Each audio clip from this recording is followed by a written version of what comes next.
Hello, everybody. Welcome to 1976 Strat-O-Matic. This is the third set that I bought in the unboxing, so I thought I'd play a game from 1976. And so I chose this one. Might be a little bit off the wall, but I wanted a National League game because I did not want to use the DH. And I didn't want to do the Cincinnati Reds because it seems like I'm always doing the Cincinnati Reds, so I didn't want to use them. So I picked this game. Figured it would be a little obscure, but what the hey. It's Atlanta Braves and the San Diego Padres. This was an opening day game in San Diego, played on April 9th, 1976. And it's the Atlanta Braves and the San Diego Padres. Uh, Speaking of the 76 cards, like I said in the earlier video, when I bought these, I was told that they're a little bit less sturdy than maybe some of the other season sets that Strat offers, and that is correct. Uh, they are a little bit less than sturdy compared to the other seasons, but it's not like they're going to disintegrate in my hands either. They're still, I, as long as you take care of them and don't put rubber bands around them, they should last. So, just my opinion. And so we're ready to go. The San Diego Padres and the Atlanta Braves in San Diego. Randy Jones, left-hander on the mound for the Padres against Charlie Morton. I'm not sure why Phil Niekro didn't start opening day. I don't know the reason behind that. I think he starts game 2 or game 3. But Charlie Morton, or not Charlie Morton, I'm so used to Charlie Morton, the new guy. Carl Morton, 1976. Charlie Morton playing now. Hello, Allard. Good to see you. So it's Charlie Morton against Randy Jones. And these are the as-played lineups. And I did use the Diamond Mine computer game to get the rosters for opening day. So I don't have anybody I don't have anybody that's going to play that was not on the opening day roster. I might be missing a player that was marginal, but a player who was not on the opening day roster will not appear in this game. So I do have them separated. The ones who were not on the opening roster are in the envelopes and set to the side. So at least that's out of the way. All right. Got our dice here close to San Diego colors as I could get. If you remember back in the day, San Diego, the brown and the yellow kind of, that's their logo back in the day. John McNamara was the manager. He would later go on to manage the Red Sox 10 years later to the World Series. But in 76, he was just getting his feet wet and managing, I guess. And he was stuck to the lowly Padres. All right, so I played a game in 2022 set that I bought. Last night I played the 62 Mets, so now we're doing 76 to get that out of the way, and then I'll figure out what I want to do going forward. Still got the 87 replay that I'm certainly not giving up on. I've invested way too much on that time and effort to give up on that, so I will be getting back to that as well. So Randy Jones, 22 and 14 at 2.74 ERA, only walked 50 batters in 315 innings. So ate a lot of innings. His fatigue factor is a 9, so that's something to get used to. After playing the 2022 set, 24 set, where the pitchers had a 5, these starters here are going to be a little bit longer than that. Charlie Morton's only a 6, but Jones is a 9. So leading off for the Braves, it'll be left-hander center fielder Roland Office. And underway from San Diego Stadium. It was not called Jack Murphy Stadium yet. That comes a few years later.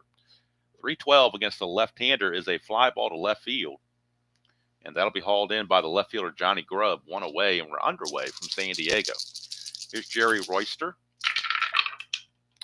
5-10 against the right-hander is a ground ball third base X. That's Doug Rader. He's a 2E24. Oh, and we got a not-so-rare play, just what I wanted. An 11, and he's a 2. So a 2 and an 11 is a G1. So here comes the not-so-rare play on a G1, which is if there's a run on first, the batter's ground ball that hits the fielder starts a double play, blah, blah. But no run on first, the batter grounds out with the runner holding. There's nobody on base. It's just a ground ball to third. So the rare play thing there just failed miserably. It's just a standard ground out. And there's 2 away. And here comes Darrell Evans. Very good player over his career. Very underrated, in my opinion. Hello, Dr. D. Good to see you. Darrell Evans had a really nice career. High on-base percentage. He had a low batting average, but he walked a lot. And he hit over 400 home runs, if I'm not mistaken, in his career. So he's very solid. 5-6 left-handed against left-handed is a ground ball to second, and Tito Fuentes will make the play. And it's a 1-2-3 inning for Randy Jones here in the top of the first. I'm not sure what happened to Randy Jones. He had Cy Young type stuff in 1975 and 1976, and then after that he kind of fell off the face of the earth. I don't know if he got injured, if he held out. I don't know the history behind that, but he was never the same after 76. Maybe he got overpitched. I mean, I don't know. He hung around to the early 80s, mostly with the Mets, but just never was quite the same again. Hello, Chuck. Good to see you. All right, so Carl Morton is on the mound for the Braves. I'm not sure, like I said, I'm not sure why Phil Niekro didn't start the opener, but it's just what they had. He was 4-9 with a 4.17 earned run average. And he'll be facing Johnny Grubb, the left fielder. 5-5, and that is a ground ball to second. And of course, remember Johnny Grubb was a member of the 84 Tigers World Championship team later in his career.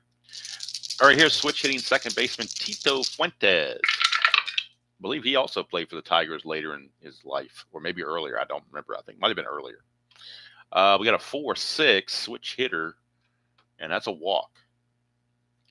So base on balls to Tito Fuentes. He will not try to steal. And here's Willie Davis. Willie Davis, center fielder, longtime Dodger early in his career. 5-8 left-handed is another walk. So back-to-back walks issued by Carl Morton. Back-to-back walks by Carl Morton. Yep, Fuentes definitely with those good Giant teams back in the day as well when he came up. And here comes Mr. May, Dave Winfield. Winfield in 1976 hit 283 with 13 home runs, so he wasn't quite the powerhouse just yet. He was just starting. It's only like his third year, so he was just getting there. We got a 5-4, and that's a fly ball center field X. That's Roland Office. He's a 2-E-6. 2-E-6 for Roland Office. 2 and a 3. The double die has done it to me again. I'm telling you. You guys know, if you watch enough, you know these low numbers are going to, it's just, I don't know what it is. I don't see any other, I don't think Spokane Steve or anybody else has this problem, but I seem to have a problem with the D20s. I don't know why that is. It just is. So a 2 and a 3 is a single 2 stars. So that's going to score Fuentes and move Winfield to third. And then we got to check for an error to make sure that Roland in center field. This is a total of 7. And there is no 7. There will not be an error, but it is a single 2 stars. And why am I getting now are you guys getting the circle in the sand? Why is that happening to me? I've got good internet, so I don't know why it's happening.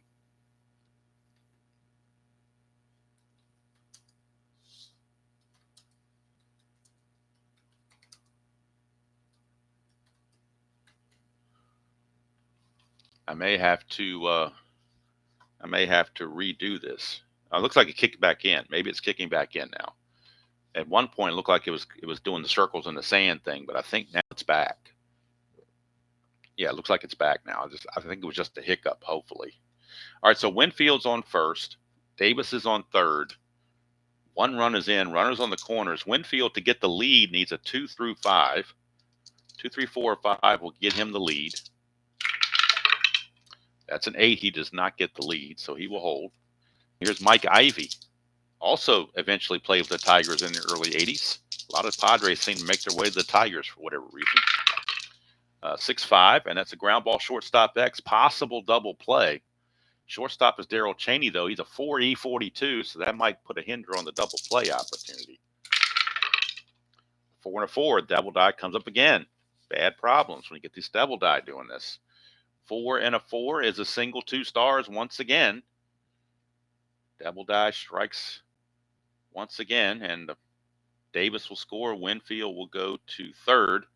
That is a total of 11, and he is an E42. That could be problems too. E42, there's a 12 and a 14, but no 11. Okay, that's what it was, Chuck. Yeah, she's sleeping right now in the living room, so I'm not going to bother her. But no error on the play, but it is another single 2 stars because of the dastardly low devil die. So Ivy's on first. He could get the lead. He would get picked off on an 8. So he won't try anything. They will hold him, but he will not go anywhere. He did steal 6 bases, but got caught 6 times. So they're just going to hold him fast. And we'll go to Doug Rader, third baseman. He would eventually end up in the following season on the Blue Jays, part of their expansion team. 211, and that's a ballpark blast. I forgot to mention San Diego Stadium singles. Ballpark blast home runs are 1 to 11 for lefties and 1 to 2 for righties. Raiders are righty, so the ballpark blast, he needs a 2. That's a 20. But by default, when that fails, it is a sacrifice fly with a runner on third. So it is a sacrifice fly to this says right field. That doesn't make any sense. Usually, maybe he hit opposite field, so we'll give it to him right field. Sacrifice fly to right.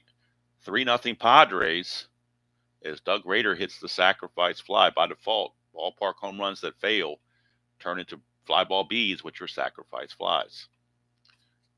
So 2 away for Hector Torres. Shortstop. 3-11, and that's a ballpark blast for Hector Torres. Up to a 2, but he's a 15, so that fails. It's another fly out, and the inning's over. But the Padres put 3 runs on the board here in the bottom of the first, giving Carl Morton a hard time of it. And I'm not sure the Braves offense is capable of scoring 3 runs. They're pretty lackluster. But I played the 62 Mets last night, and they're lackluster. But it's a good offense, no pitching. But here comes the toy cannon, Jimmy Wynn, late in his career. 5-7. That's the one spot on Randy Jones in the column 5 you can get him is on a 5-7, and he found it. That's a 4. It's a double. Leadoff double for the toy cannon, Jimmy Wynn. He's at second base. He will not be held. And here's a wimpy, Tom Paciorek, former sidekick of Hawk Harrelson on the White Sox broadcast. 5-7, and it's the same roll. He hit the same spot again. Bad luck for Randy Jones to hit the 5-7 twice in a row. What are the odds of that? But it happened. RBI double for Paciorek. Cuts the lead to 3-1. Here's Lee Lacy. Used to call him Lee Cagney and Lacy. Oh, the white die didn't go through, so we're going to redo. Get out of here. We're going to redo this again. I don't know why it's getting caught up in the tower like that. It shouldn't be. Let's try this again. All right, 2-7 against the left-hander is a fly to center. That's 1 away. Paciorek, let's see here. 2-7. Could move up to third base. He could try it. He's a 15. The center fielder, Willie Davis, is a -1 arm. So 1 to 14, he would make it to third.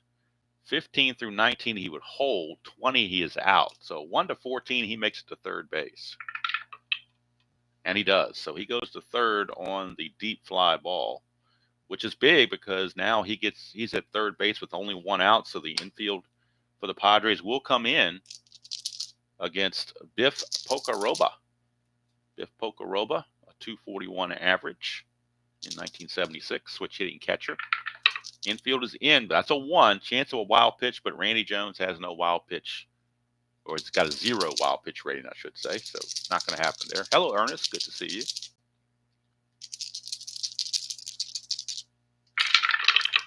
That's a 6-3. Switch hitter batting right-handed. It's a ballpark single check, but it's only a 1. That's a 15, so he will line it to short. We're out number 2.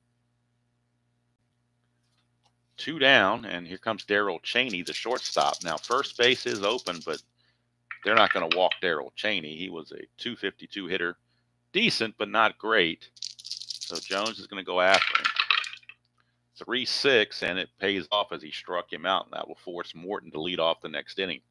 Padres give up the run, though, on back-to-back doubles as they twice in a row hit 5-7 on Randy Jones. And Braves got the lead to 3-1. Hello, Colin. Good to see you. I was hoping to get done or get this started early. I was planning on playing this at 9, not 10 Eastern, but got a little slow start this morning, so it is what it is. Uncle Ron is going to have a stream at noon, so I don't want to conflict with his, so I figured I better get this thing going. All right, so Bob Davis, he was, from what I understand, he was kind of he was like the backup catcher, but he was the personal catcher for Randy Jones. I think he caught most of their games. Much like Greg Maddux had Eddie Perez as his personal catcher, and Steve Carlton had Tim McCarver as his personal catcher. So I believe Bob Davis was the personal catcher for Randy Jones.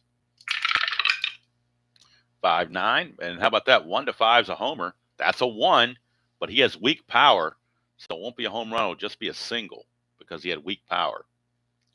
So Bob Davis is aboard, and that means Randy Jones can bunt. So we'll bring on Randy Jones's pitcher card, which has an A bunt rating.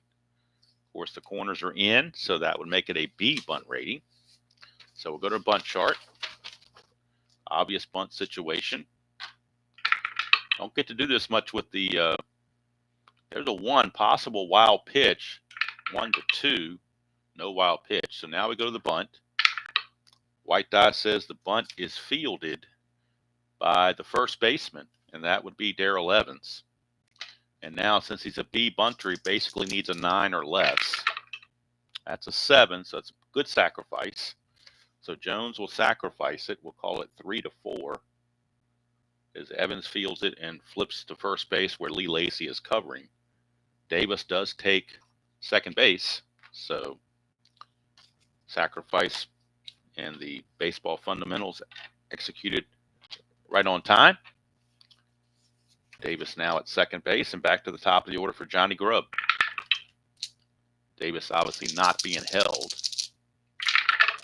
Morton 2-4 for Grubb, and that's a ballpark single check as well, but again, it's a 1. So it says ground ball pitcher B, so we'll go with that. Doesn't affect the base running. Davis can't move up, so we'll keep the original result on the card, not do line out to second. 2 down for Tito Fuentes. Clutch situation. In the clutch for Fuentes, he appears to be perfectly neutral. It's a 5-5, switch hitter batting left, and that is a ground ball to second. And Lacy handles it no problem. Inning is over. We play 2 here at San Diego Stadium, and it is San Diego 3, Atlanta 1. Carl Morton will do the leading off, and Carl Morton uses pitcher hitting card number 2. Pitcher hitting card number 2. These are very basic pitcher hitting cards, but there's a little bit, for whatever reason, for me, it holds some nostalgia. I kind of like them, particularly because I haven't played a game with a non-DH in a long time. So I'm really enjoying having the pitcher hitting cards. Back in the late 2000 teens, Strat-O-Matic would give starting pitchers their own hitting card. But I kind of like this. Kind of goes back to the old-fashioned way. 2-7 is going to be a strikeout.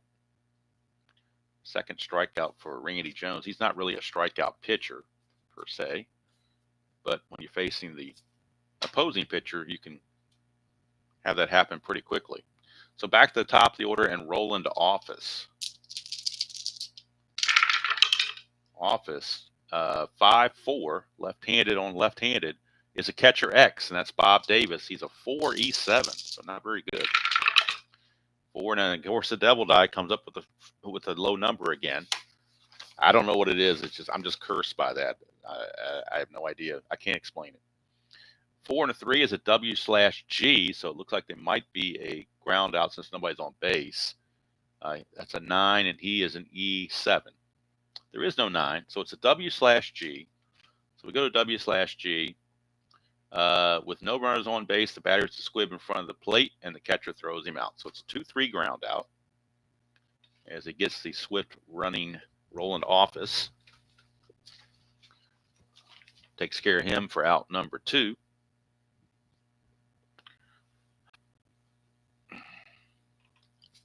And here's Jerry Royster. He had a long career kind of as a utility guy. That's a 5-7 right-handed. And again, they hit their same. That's the third time they've hit Randy Jones's 5-7 card, and the third time we get a double. Amazing how we can hit that 5-7 so often. But Strat put that there in the 7 spot for a reason.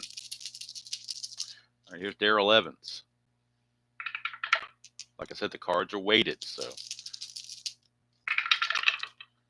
5-7 on the left-hand side this time. 1-3 is a double. That's a 4. So he's going to fly it to center field rather to end the inning. So fortunately that time for Randy Jones, he was facing a lefty instead of a righty. That 5-7 was coming up quite a bit.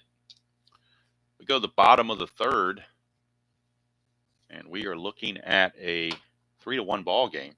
Willie Davis will lead things off. He walked and scored his first time up.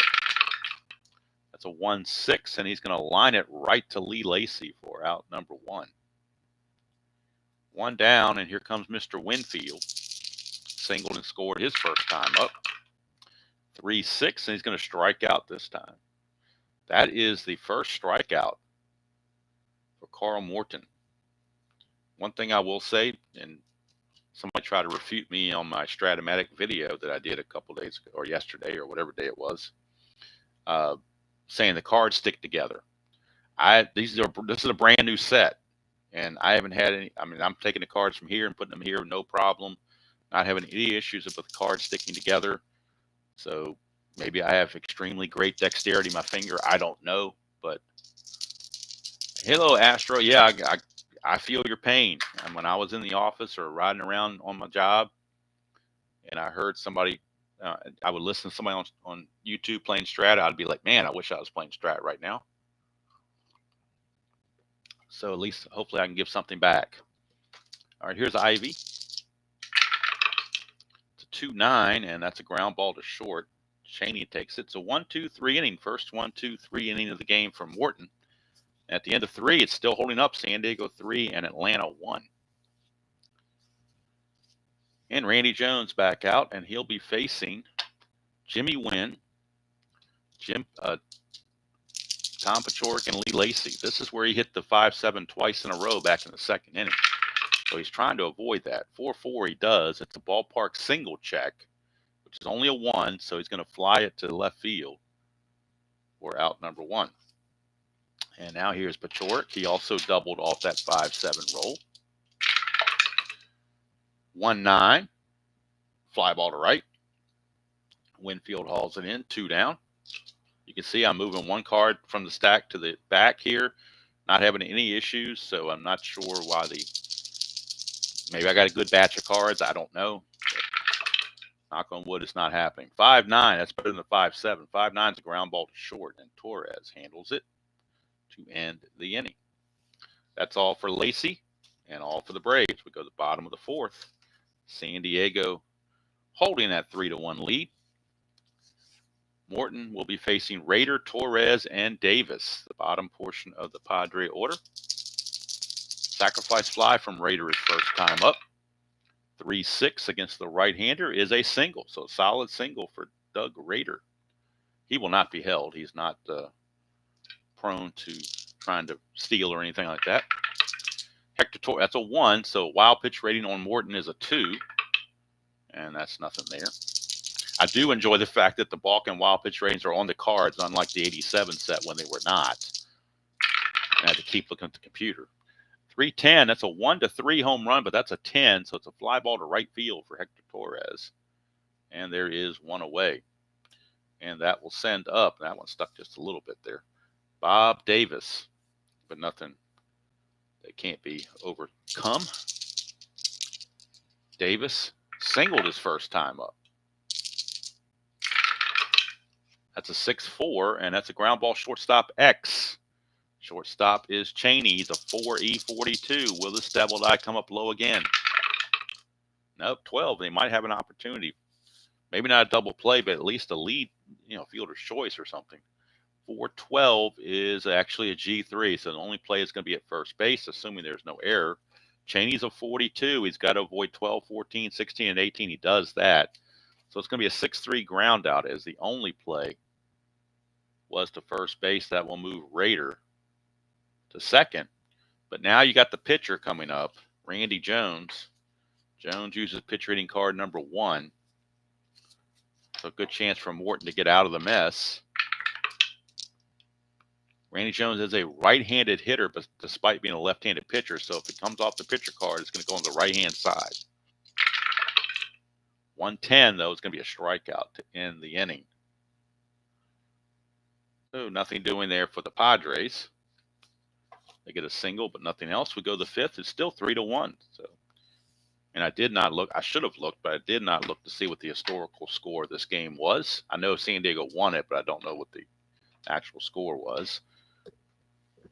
I guess I can go look it up real quick and not be lazy. So let me do that. Should have done my homework prior to this, but wasn't thinking about it. So let's look at it real quick. It'll only take a minute for me to pull this up. 1976.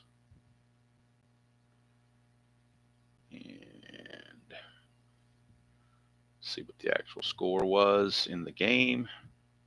San Diego won the real game 8-2. Just for context. And of course, got my coffee. Got to have my coffee. Strat-O-Matic and coffee go together. Here's Biff Pocaroba. That's a 6-8. 6-8 switch hitter batting right-handed. 6-8's a ground ball to short, and Torres will make the play.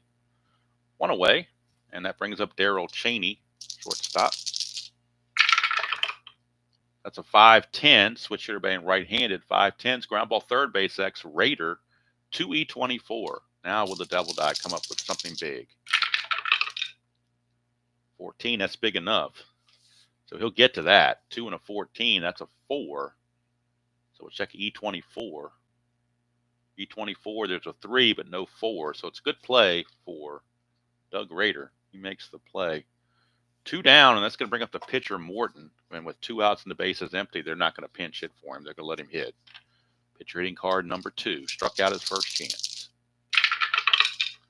2-10, and he will strike out again. Ends the inning. We go to the bottom of the 5th. Still 3-1 Padres. At 3 runs in the first inning is still held up. And top of the order for San Diego, it'll be Grubb, Fuentes, and Davis. 2-12, and that is a ground ball to first. Easy play for Darrell Evans, 1 away. And I realize if I had played the Cincinnati Reds or something like that, there probably would have been more people interested in this game rather than this game. But I got to mix it up a little bit. I can't always play the most popular teams. You got to mix it up a little bit. Tito Fuentes, 1-2, and that's a split chance.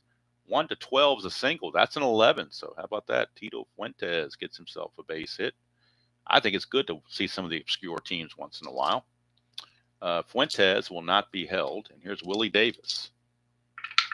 Of course, people can vary in opinions on that. Maybe you want to see the Yankees and the Reds and the Dodgers all the time. I don't know. 6-8 left-handed, and that is a ground ball second base B. It's a fielder's choice as Lacy flips to Cheney, but not fast enough to get the return. Willie Davis has a chance to get the lead if he rolls a 6. Got to roll a 6 to obtain the lead. Gets a 5, missed it by that much, as Maxwell Smart would have said. Into his shoe phone. And here is Winfield. Singled and struck out as Winfield. 1-7, and this is a ground ball to short to end the inning. So Morton has settled in since that rough first inning, but he's not getting any run support from his mates. So we go to the top of the 6th. It'll be the top of the order, rolling to office.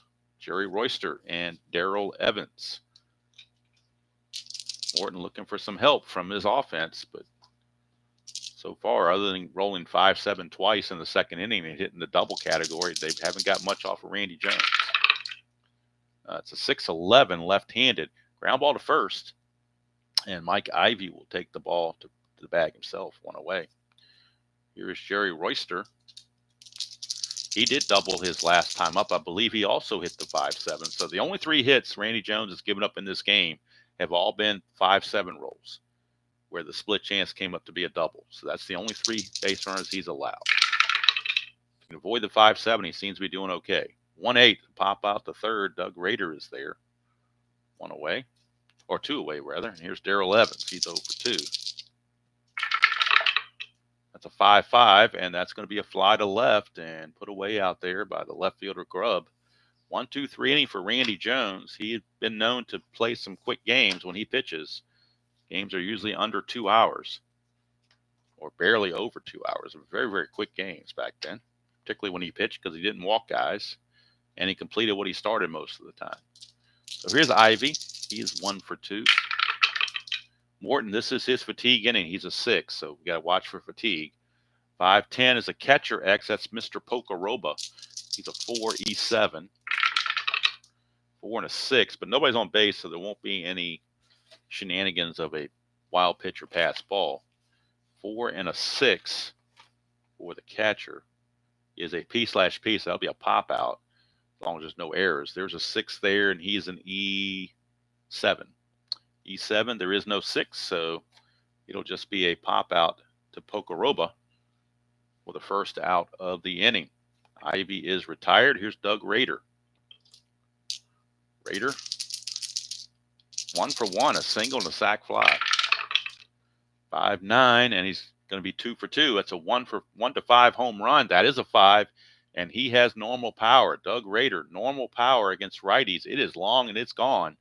Look at it again. 5-9, split chance in home run. 1 to 5, double 6 to 20. That's a 5. He's got normal power. Doug Rader cracks a solo home run to make it 4-0 San Diego. Like I said, I think they won the game 8-2 real world, but 4-0 San Diego. And that'll bring up Mr. Hector Torres. Morton trying to shake off that long ball. 2-8 for Torres. He's going to line it hard, but right to the third baseman, Jerry Royster, for out number 2. That brings up Bob Davis. He's 1 for 2. 2-7, and he will strike out to end the inning. But a run is in on the home run off the bat of Doug Rader. We go to the 7th. It is San Diego 4 and Atlanta 1. And due up for the Braves will be the toy cannon, Jimmy Wynn, followed by Pashoric and Lacey. So if they're going to do anything at all, this is the part of the order that can do it. But they got to get started. That's a 5-6, and that's a ground ball to third. Rader is there. Randy Jones luckily missing that dreaded 5-7 result. And here's Pachoric. 4-8, and that's a ground ball to Rader again. So he hits the home run in the bottom of the 6th, comes out in the top of the 7th, and makes 2 defensive plays. And that brings up Lee Lacey. Very mediocre Braves team for sure. 1-7, and Lacey will ground it to short for Torres. So Randy Jones has the ground ball working in this one. Morton gave up a home run, but he's not quite tired yet. He's still got a little bit of endurance remaining as we head to the bottom of the 7th in a score of 4-1 Padres. But we are at the 7th inning stretch, so it's time for Take Me Out to the Ball Game.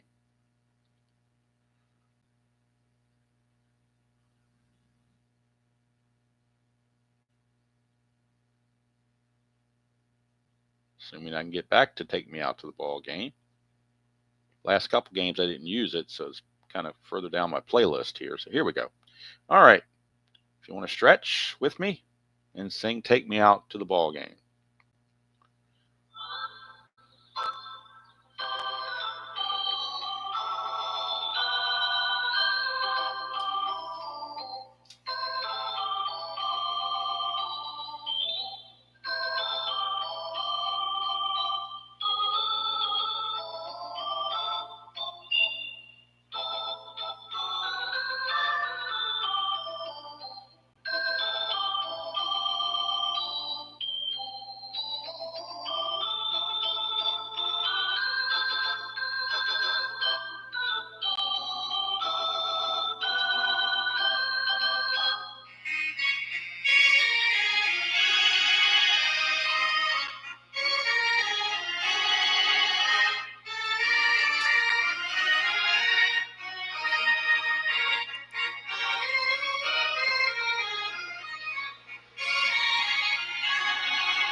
We are ready for the bottom of the 7th. Now, this will be the last inning for Carl Morton because he's scheduled to bat third next inning, and they're going to need some offense. They're down 4-1. He could also potentially get tired. So looking at the Braves' available bullpen arms, we have Bruce Dalcanton, a right-hander, Adrian Devine, a right-hander, and Elias Sosa, a right-hander. And then 2 left-handers, Roger Moret and Pablo Torrealba. So those are the 5 choices that the Braves have in their bullpen. And right now, they have a left-hander loosing in their bullpen, Roger Moret, former Boston Red Sox pitcher. And actually, Randy Jones is the leadoff man. I got out of turn here because Davis made the last out. So Randy Jones is actually going to lead off. But you do have lefties coming up. So if Mort gets into trouble, they will go to Roger Moret. That's a 5-12. Jones, despite pitching left-handed, bats right-handed. So the 5-12 comes over here. Ground ball first base X. Evans is a 4-E14. 4 and a 6. That's trouble again. That dastardly devil die just won't give him a good number most of the time. 4 and a 6 is going to be a single. So Randy Jones will get a single out of it. That's a 14, and he is an E14. There is no 14 for an error, but Randy Jones will get himself a single based on the lack of range out of the first baseman. So with that, the Braves will make a move to the bullpen. Braves manager Dave Bristol, walking to the mound, will take the ball away from Carl Morton. And they're going to bring in Roger Moret, a left-hander. Roger Moret. Oh, I put it in Jones category. My bad. I wasn't paying attention to what I was doing. Good thing I got correction tape. Jones says, I don't need any help. What are you putting something over here for? Let's put this over here where it belongs. Roger Moret. All right, so Morton's going to go 6+. He's going to give up 4 runs. They were all earned. He walked 1, 2.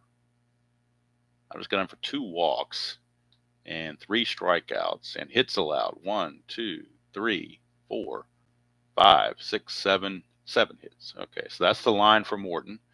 6+ innings, 7 hits, 4 runs, all earned, 2 walks, 3 strikeouts. Of course, Randy Jones is his responsibility. That could change to a 5 if Randy Jones comes around to score. Johnny Grubb will be your batter. Lefty on lefty matchup with Roger Moret. Grubb faced lefties 23% of the time, so not that often, but not enough where you're going to pinch hit for him. So Moret facing off against Grubb. Get a 1-2, and that's a walk, so he's going to walk Johnny Grubb. Which runners at first and second, nobody out for Tito Fuentes. So Fuentes is your batter. He's an A bunter, so Fuentes is actually going to lay down a bunt. That's a 1 wild pitch, so it could be a wild pitch from Moret. He might have to bunt because he may wild pitch him over anyway. And he does. So Moret uncorks the wild pitch, so that saves the trouble of having to bunt. And now the infield is going to have to come in for Atlanta. Second and third, nobody out. They want to bring the infield in. 4-5, switcher to being right-handed is a fly ball left field B. That's a sacrifice fly. Sacrifice fly from Fuentes. And now we change Morton to allow 5 runs. And this is an earned run also. So his day got worse. He pitched 6 innings and gave up 5 earned runs. So Fuentes sacrifice fly. It's 5-1 San Diego. At second base is Grubb with 1 out for Willie Davis. That's a 2, so a chance of a balk or a pass ball. Chance for a balk. His balk rating's a 4. No balk. So here's Willie Davis, another lefty. Whoops, another lefty on left matchup.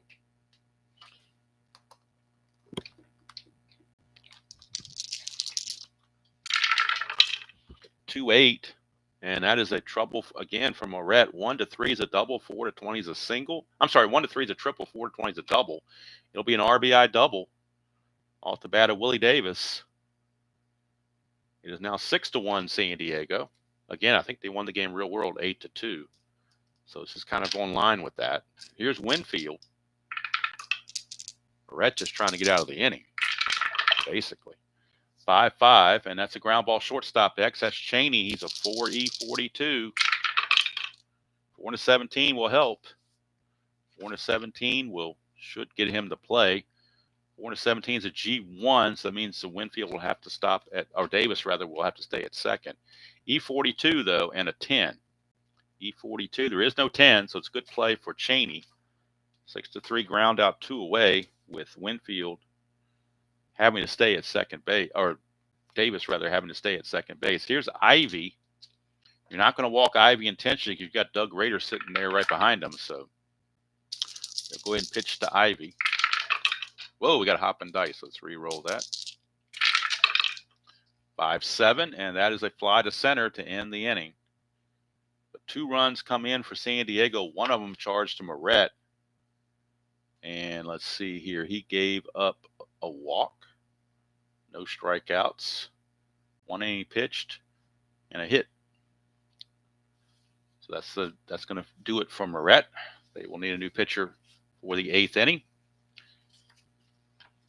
Randy Jones back out. They will need a pinch hitter because Morton is scheduled to bat 3rd this inning. So we'll look at the pinch hitting candidates for the Braves. They have right-hander Strat-O-Matic, right-hander Earl Williams, who would later go to Montreal, right-hander Marty Perez, who would later go to San Francisco, Rod Gilbreth, and Vic Carell, a switch hitter Ken Henderson, and left-hander Dave May. So those are the bench players that were available opening day, along with Terry Crowley, who would later go to Baltimore as another lefty. So, but obviously they're looking at a right-hander, and they're looking at Strat-O-Matic. So Strat-O-Matic is going to pinch hit for Atlanta. It'll be it'll be Pocoroba, Cheney, and Gaston. So Strat-O-Matic will be the pinch hitter in the top of the 8th. And then the Braves will need a new pitcher for the bottom of the 8th. Right now, Padres don't need a new pitcher. They got Randy Jones. And that is a 3-2 for Pocoroba, switch hitter batting against the lefty. That is a fly ball to right field, and there's 1 away for Darrell Cheney. 5-6 switch hitter is a ground ball to Rader, as Randy Jones just barely misses that 5-7 again. And here's Strat-O-Matic. In 1976, he hit .291 with 4 home runs and 134 at bats. Strat-O-Matic, later manager of the Blue Jays. 3-9 for Gaston. He's going to strike out. Strikeout number 4 rather. So 3 strikeouts from the pitcher's position, 2 by the pitcher Morton, and now 1 by the pinch hitter Gaston. And that will end the inning. Randy Jones is going to try to finish what he started, as he certainly is capable of pitching all 9 innings without any issues whatsoever. He is set to bat 4th, but they got a 5-1 or 6-1 lead, so that's not a big deal at all. So now we go to the Braves bullpen and figure out who's going to mop up here. It might be Bruce Dalcanton, or it could be Adrian Devine. Actually, they're going to go with Dalcanton. So Bruce Dalcanton, a veteran, will come in and try to just keep things from getting worse than what they already are. He's a +7 hole, but I don't think San Diego's interested in running with the score being what it is. Hello, Tony. Good to see you. Padres leading 6-1 here in the bottom of the 8th. Like I said, I think they won the real game 8-2. So here's Rader. Dalcanton to Rader. 3-7 for Rader, and that is a single 1-6, but that's a 12, so he's going to line it to Cheney at short. 1 away for Hector Torres. 1-6, and that is a pop-up to Cheney. So Cheney's getting all the action here. Here's Bob Davis. 4-5. That's a strikeout, so an easy inning for Dalcanton. He takes care of business. 1 inning, gives up nothing with the strikeout. So we go to the top of the ninth. Last chance for Atlanta. This will be the fatigue inning for Randy Jones, but right now he doesn't look like he's fatigued at all. He'll be facing the top of the order, rolling to office. Jerry Royster and Darrell Evans. 6-1 Padres, top of the ninth. 1-9 for office is a 1 for a double. Anything else will be a single. So they do have a leadoff single for rolling to office. And now the Padres get their bullpen going just in case Randy Jones should falter. And in the bullpen, this is who they have available. In case you're curious, Bill Grief, who would later get traded to St. Louis. Dan Spillner. These are from the right-hand side. Alan Foster. And the closer, Butch Metzger, he had 16 saves. From the left side, they got Dave Tomlin. And they have Rich Folkers. They also have Brent Strom, but I think he's going to start soon, so we're not going to use him. So right-hander Bill Grief is loosening in the bullpen just in case. Just in case. All right, here's Royster facing Jones. 2-10, and that's a strikeout for Randy Jones. Only the 5th strikeout. He was not much of a strikeout pitcher, but he's finding a couple of strikeouts here and there. And here's Darrell Evans. He's 0 for 3. 2-9 for Evans, and he strikes out as well. So 6 strikeouts for Randy Jones. And it's down to the toy cannon, Jimmy Wynn. Last chance for the Braves. Jimmy Wynn. 5-7. That's that same roll they get Randy Jones on every time, that 5-7. It's a 15, so it's a single 2 stars. So the run can't score, but it is runners on the corners with 2 outs for Tom Paciorek. They really want Randy Jones to finish what he started. One more batter, though. One more base runner reaches, he will reach fatigue. Yeah, Ernest, because he's getting some strikeouts off the batter cards where the Braves struck out a lot, apparently. All right, here's Jones to Paciorek. 4-8, and it's a ground ball to third. That's going to do it.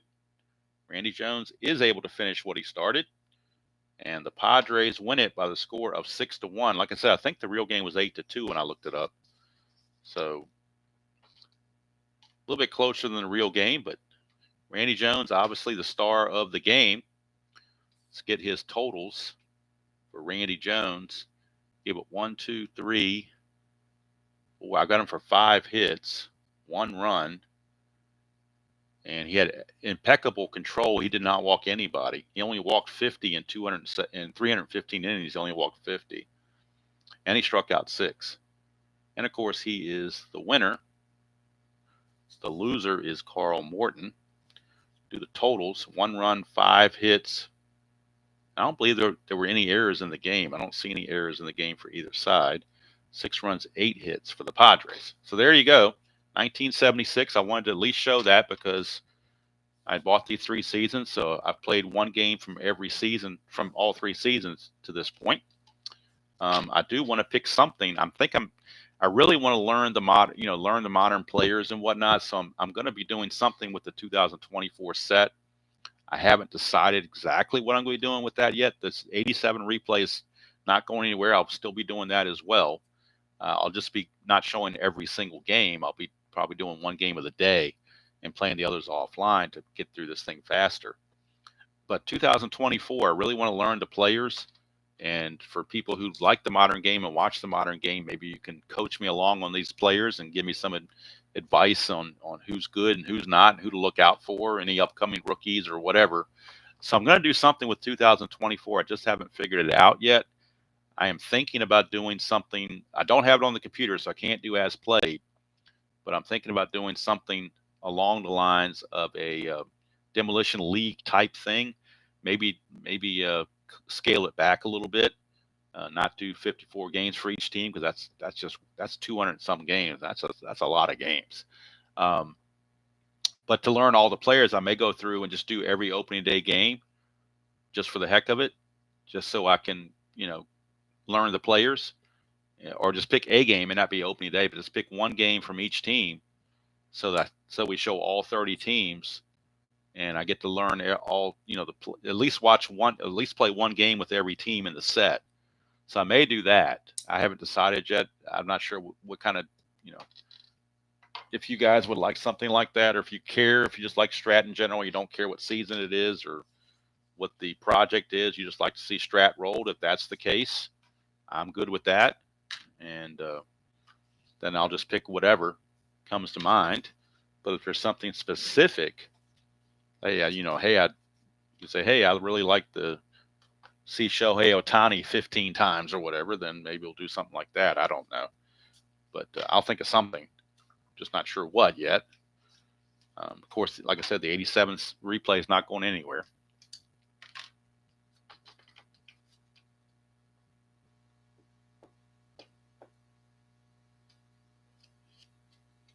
That's true. Midlife, the pitchers don't. I mean, I understand it. I mean, like I said, I'm trying to learn the players and learn the modern rules. And maybe if I play with this, maybe I'll be more accepting of the modern rules, which would mean I'd want to watch the games more. Because it's, I can't turn on the TV unless it's an old YouTube video, and there's not that many of them out there to watch guys from the 70s or 80s play. The only thing I've had to watch are the guys that are out there now. So, and like I said, there's some great athletes that are playing, some good pitchers. Paul Skeens from the Pirates comes to mind as a pitcher that's burst on the scene in the last 2 years. Of course, you got Aaron Judge, Shohei Ohtani, Juan Soto. I mean, just Mookie Betts. I mean, there's stars that are out there that are worthwhile, I think, to learn about, at least to me. So I will probably go through a series of playing. Either I'm going to do opening day for every. I think that's what I'm going to do, is do one game from every team, so I can at least get even the 24 White Sox, or I might hold off the 24 White Sox and put them against the 62 Mets and use that as my introduction to the.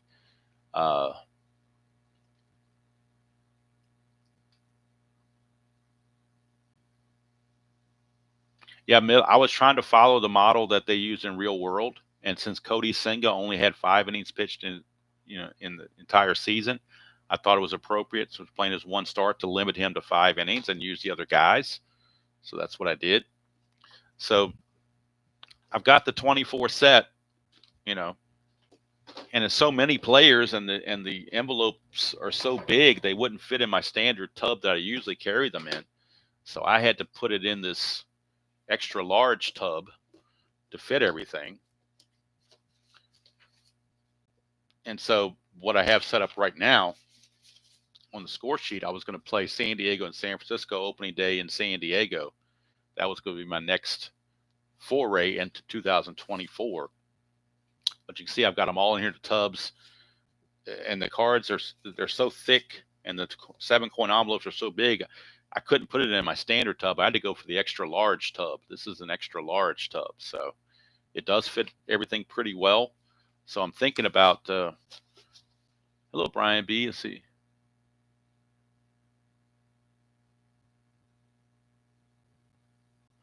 Interesting concept there. I do want to play all the 2024 teams, so I can learn the players. So I think my next video is going to be the Padres and the Giants from San Diego opening day. Padres and Giants. I know the Padres have Manny Machado and Fernando Tatis are a couple of the stars there.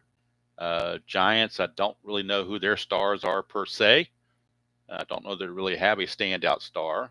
I know they have Mike Yastrzemski. Carl Yastrzemski's grandson was on the team. So that's a thought. And of course, since Strat did not offer, or did not, well, they offer it, but they forgot to mail it to me. And when I bought the set, I had to print off the ballpark effects from their website. Fortunately, they had it on the website free for me to download. So I have that. So I'm thinking that's going to be the next game. Of course, I can look around. Even got the old, even though I can't stand that name, the Cleveland Guardians. Got them there. And of course, the old Chicago White Sox, 41 and 121. Now, I've never heard of Pedro Griffel or whatever his name is, but he was the manager. This is Bob Melvin and Mike Schilt for the Padres and so forth. But the White Sox play the Tigers opening day, but I'm thinking about holding them off and playing them against the 62 Mets in a one-off just to see what happens.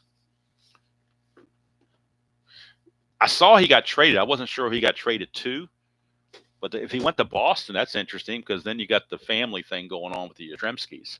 So that could be interesting. So I think I'm going to, while I'm waiting here, or while I'm finishing up, maybe you guys can, if I go through the starting lineup for this game, maybe you guys can interject who the good players are or the bad players or whatever, who I should look out for. So I'm going to go to Retro Sheet and get the opening day lineups. And I think I've got all the players for opening in the starting lineups. I think all of them were carded. They carded quite a few guys in 2024. There are not that many that are missing. There's a few, but not many. I know it was Yu Darvish against Logan Webb. All right, so I'm on the wrong side because the Padres actually played a couple games, I think in Korea or Japan or somewhere against the Dodgers. But their home opener was March 28th. So there's a guy for the Giants, a rookie, I guess came over from Japan. Jung-Ho Lee is the center fielder. Jorge Soler is the DH. I'll write the ratings in from the cards later. Tyler Wade. I know some of the players. Oh, I'm sorry, Lamont Wade. Lamont Wade Jr., I think his name is first base. Chapman, third base. I remember him playing for the A's back in the day. And, of course, Mike Yastrzemski played right field.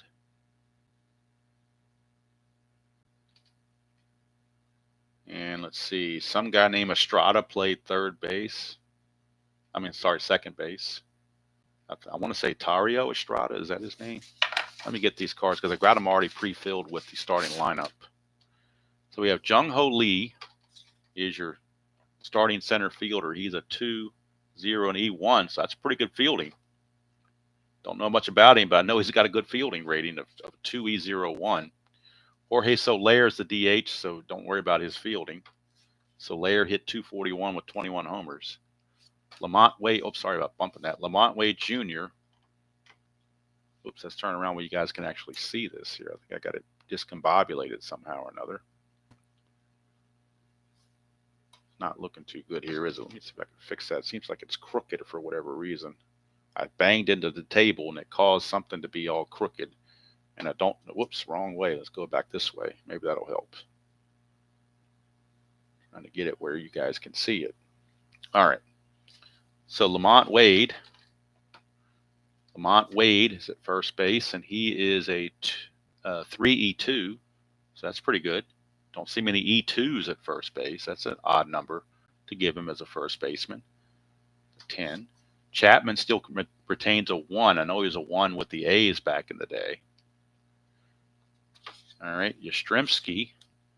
Wow, he gets a 1 rating in right field. Pretty good defensive outfielder. 14. Let's see, did he have power? 18 home runs, not bad, but a 231 hitter. I guess that's Tyro. Is it pronounced Tyro Estrada? Trying to learn the pronunciations on these names. I'll have to go back and listen to Dwayne Kuiper on the Giants MLB channel and get these names. I know Michael Conforto from the Mets. I remember him. He's still hanging. He's still hanging around. He is in left field. Got ready to write a 4 there for his rating. That goes here. 4 minus 1 in E3. Minus 1 in an E3 with an 11. Patrick Bailey, I remember him because he came up through the AA system here with the Flying Squirrels, so I remember him. He didn't stay here long. He was playing so well they called him up to AAA pretty fast. So I do remember him. For PB rating, he's a 1 minus 2 E2. 10, and the number 9 hitter is Nick Ahmed. He's been around a while. I think I remember him with I want to say he was with the Diamondbacks back in the day. Thinking about Demolition League, he was with the Diamondbacks. He's a 2E8 with a 12.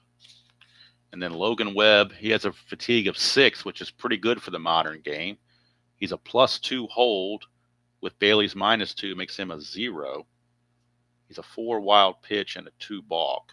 Again, nice to have the balk and wild pitch ratings on the cards, unlike 87 where I had to go pull it off myself off the computer. Now we'll move on to San Diego. Xander Bogaerts, of course, I know him from the Red Sox days. He is at second base. Xander Bogaerts.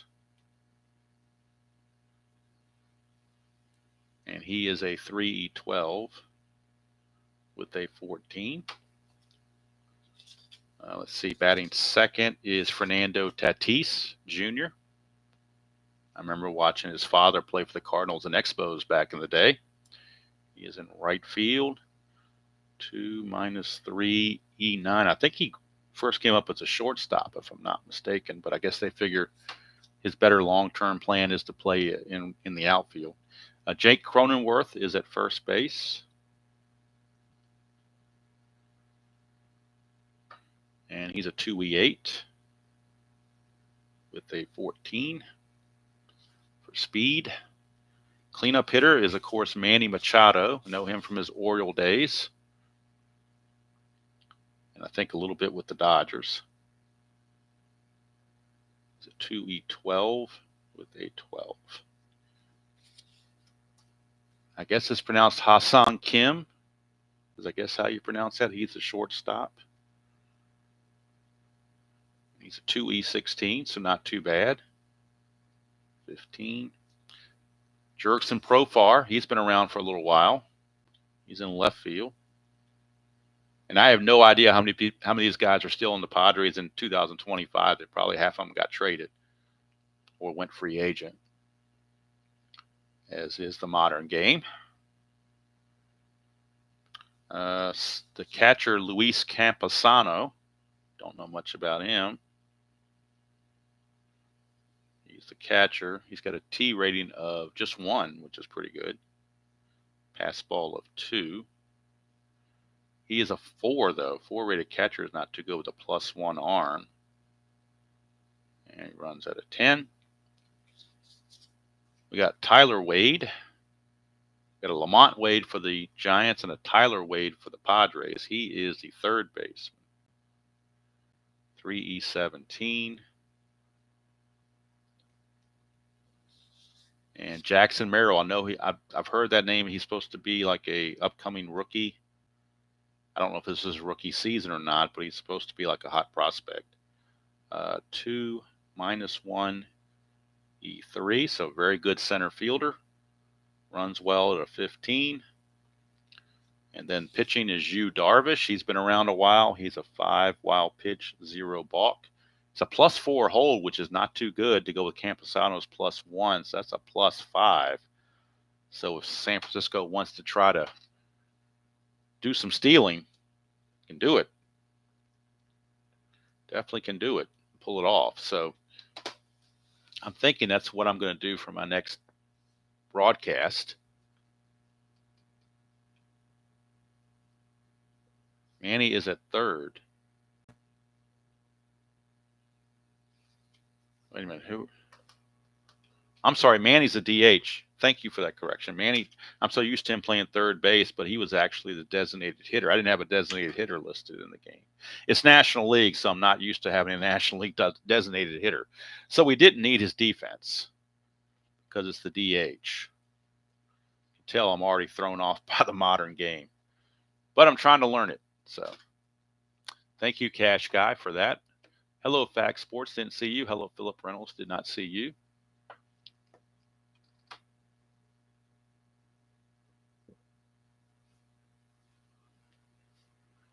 Well, hopefully we're going to learn things together, Fact, and hopefully you will learn Strat, and hopefully I'll learn the modern players. But we shall see. Brian, I wanted to do opening day game between the Reds and the Nationals, but the national starting pitcher on opening day last year was a guy named Josiah Gray, who they got. I think they got him from the Dodgers in the Trey Turner trade. But he only pitched 2 games, and he got hurt, was out the rest of the year. So he's not carded. So I'll have to pick a different game for the Reds from 2024. If you want to pick a game for me to play, I'll pick that game. I could care less. It doesn't matter to me. Trying to think if the Reds had any. Let's see who they played after the Nationals, or maybe one of their better games. I'm looking at their game logs from 2024 on Retro Sheet. Did they have anything interesting here? Played several extra inning games, but none of them went past 11 innings. I guess because of the ghost runner or whatever. So yeah, I'm not sure how we might want to deal with that, but I'll probably just pick something from the Reds that might be interesting. After playing, I could play the game 2 maybe. Game 2, it's Patrick Corbin. So I know I got a Patrick Corbin card. So I might play game 2 of that series instead of game 1. So I think that's what I'll do. When it comes to the Reds and the Nationals, I won't do game 2. I'm sorry, I won't do game 1. I will do game 2, Nationals and Reds, because I have a card for Patrick Corbin. I don't have a card for Josiah Gray. And that's no fault of Strat. Josiah Gray only had 2 starts all year. So them not carding Josiah Gray to me is not an issue. So if I go to, let me get my Reds and Nationals out so I can look into that. Reds and the Nationals. There are the Nationals. Go to the Reds. Here we go. So we got the Nationals of Dave Martinez against the Reds of David Bell. Reds were 77 and 85, Nationals 71 and 81. So pretty much a evenly matched matchup. If I look at the lineups, C.J. Abrams started and led off in game 2. Let's see, Lane Thomas hit second and played right field. Jesse Winker is in left field. He's a former Red, I think, and he got traded to the Mets later on, but I think he played for the Reds a couple years ago.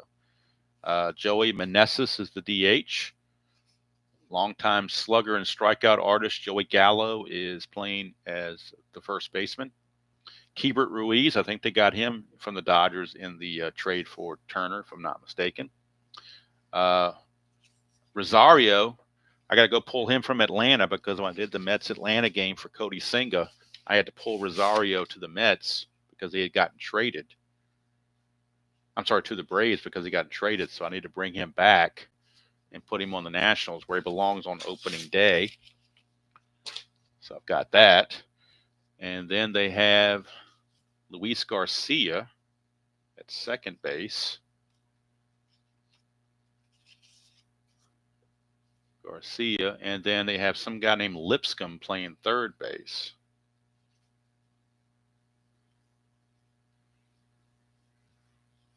Don't know why I don't have him over here. Maybe he's over here somewhere. Maybe he got traded. I didn't catch it. Let's see here. There he is, Trey Lipscomb. So Trey Lipscomb is the third baseman.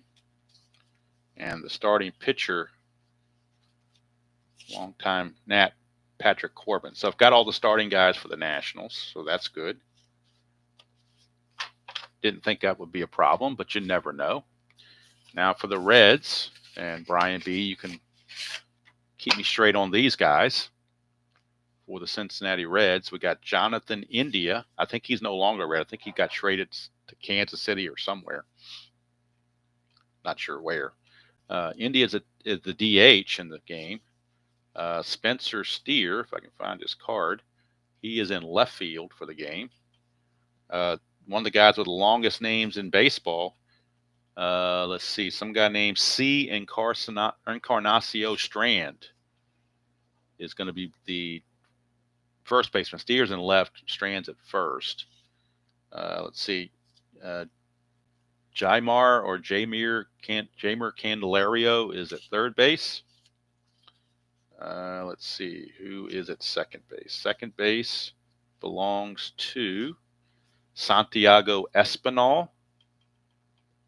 Shortstop, I know him, Ellie De La Cruz. I know he's a fast runner and one of the up-and-coming stars. Catcher is Stuart Fairchild. I'm sorry, he is in center field, not the catcher. My bad. He's in center field. The catcher is Luke Maley. I guess it's pronounced Maley. Maley, something like that. And Will Benson is in right field. And starting pitcher is Hunter Green. He was 9-5 with a 2.75 earned run average. So I've got the guys there. So when I do the Reds, it'll be game 2, not opening day, because like I said, opening day they had Josiah Gray, and he only had 2 starts all year. So it's going to be kind of hard to. I don't want to print off a computerized card and try to play with that. Oh, it's Double D. Is that what happened? He hurt his arm. Maybe got overused or hurt his arm. I just know he was never the same after that. He had those 2 great years, 75 and 76, and then he was pretty much a journeyman pitcher after that. So the next 2 games I'm going to play in the 2020 with the 2024 cards will be the Padres hosting the Giants on opening day, and then the second day game between the Nationals and the Reds. And then after that, I'll figure it out. But that's what the long-term goal is on that. I will play the 1987 2 remaining games offline so I can get that May 14th date completed and move on to May 15th. And what I'll probably start doing with the 1987 season is putting 1 game a day on a live stream and playing the other ones offline and just giving you guys updates so that I can move on and not be bogged down by one particular thing. So anyway, that's going to do it from here. I don't want to ramble any further.